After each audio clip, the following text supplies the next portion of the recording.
শুনি তখন আমাদের প্রত্যেকের কান্না পায়। আমি জানি না কোন বিবেকে গিয়ে পুলিশগুলো এভাবে গুলি করে আমাদের ভাই বোনদের মারছে। আমরা নিজেরা যাদের বিবেক বোধ আছে তারা কখনো এসব মেনে নিতে পারবে না। তাই আমি আজকে রাজপথে আসছি। আসলে আমাদের আজকে যে অবস্থা, এই পরিস্থিতি সব কিছুর জন্য সরকার দায়ী। সরকার যদি তার ক্ষমতা ঠিকভাবে ব্যবহার করতেন তাহলে আজকে আমাদের এই আন্দোলনে এসে দাঁড়াতে হতো না এবং আমাকে এই ব্যানার নিয়ে দাঁড়াতে হতো না যে সরকারের পদত্যাগ চাই। সরকার তার ক্ষমতার অপব্যবহার করে আজকে আমাদেরকে এই রাস্তায় দাঁড় করিয়েছে। তো এই জন্য আমি সরকার পদত্যাগ চাই। আর যত আমাদের ভাই বোনরা মারা গিয়েছে সব কিছু তার নির্দেশেই হয়েছে। তার একটা ন্যায্য দাবি করেছিল, সেই ন্যায্য দাবি যদি সে সঠিক সময়ে পালন করত বা সেটা মেনে নিত তাহলে আজকে আমাদের এই ভাই বোনরা মারা যেত না, আজকে আমাদের এই রাস্তায় মিছিলে দাঁড়াতে হতো না এবং আমাকেও এই কথাটা বলতে হতো না। সরকার তার ক্ষমতা সঠিকভাবে ব্যবহার করতে পারে নাই। আমরা এরকম কোনো সরকার চাই না যে আমাদেরকে এভাবে মারার নির্দেশ দিবে। আমরা এরকম কোনো সরকার চাই না। আমরা এখনো কোনো স্বাধীন নাগরিক না।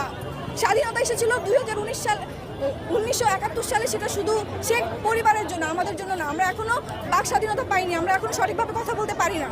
আমরা এখনো অবশ্যই যতদিন না পর্যন্ত সরকার পদত্যাগ করবে ততদিন পর্যন্ত আমরা এই আন্দোলন চালিয়ে যাব। আমার দাবি একটাই, আমি সরকার পদত্যাগ চাই। আমি কোনো 9 দফা দাবিও কোনো বিচার চাই না। আমি কার কাছে বিচার দিব? আসলে সরকার যেখানে নিজেই মারা নির্দেশ দেয় তার কাছে বিচার দিতে লাভ নেই, সে কখনো সঠিক বিচার করবে না। আমি জানি না তারা কিসের ভয় এখনো ঘরে বসে আছে, কারণ এখন এই আন্দোলনটা হয়ে গেছে পুরো দেশবাসীর, আমাদের পুরো বাংলাদেশের মানুষের। আমি সবাইকে আহ্বান জানাচ্ছি যে সবাই ঘর থেকে নেমে আসুন। কার ভয় কিসের জন্য বসে থাকবেন? আমরা যদি না নামে সবাই মিলে প্রতিবাদ না করি আমরা কখনোই আর স্বাধীনতা পাবো না।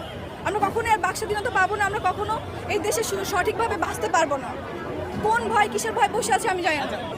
আমি আসলে আমি কোনো দল করি না, আমি কোনো কিছুর মধ্যে নাই, আমি কোনো রাজনীতিক কোনো কিছুর মধ্যেই নাই। আমি একজন সাধারণ স্টুডেন্ট এবং আমি একজন ক্ষুদ্র আর্টিস্ট।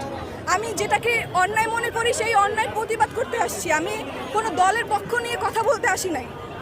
আমার যেটা মনে হয়েছে ন্যায় কোনটা অন্যায়, আমি সেই অন্যায়ের বিরুদ্ধে কথা বলতে আসছি।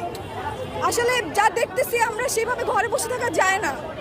আমাদের যতগুলো চিৎকার শুনি তখন আমাদের প্রত্যেকের কান্না পায়। আমি জানি না কোন বিবেকে গিয়ে পুলিশগুলো এভাবে গুলি করে আমাদের ভাই বোনদের মারছে।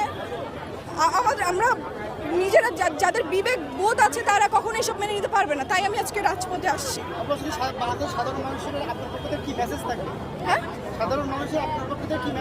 সাধারণ মানুষকে আমি এটাই বলবো যে আজকে না আমার সময় হয়ে গেছে। কোনো কিছুর ভয় পাবেন না, কোনো কিছুর ভয় পাওয়ার দরকার নেই। আপনারা সবাই আসুন। আমরা যদি সবাই নামি তাহলে আমরা আবার নতুন করে একটা স্বাধীনতা পাবো।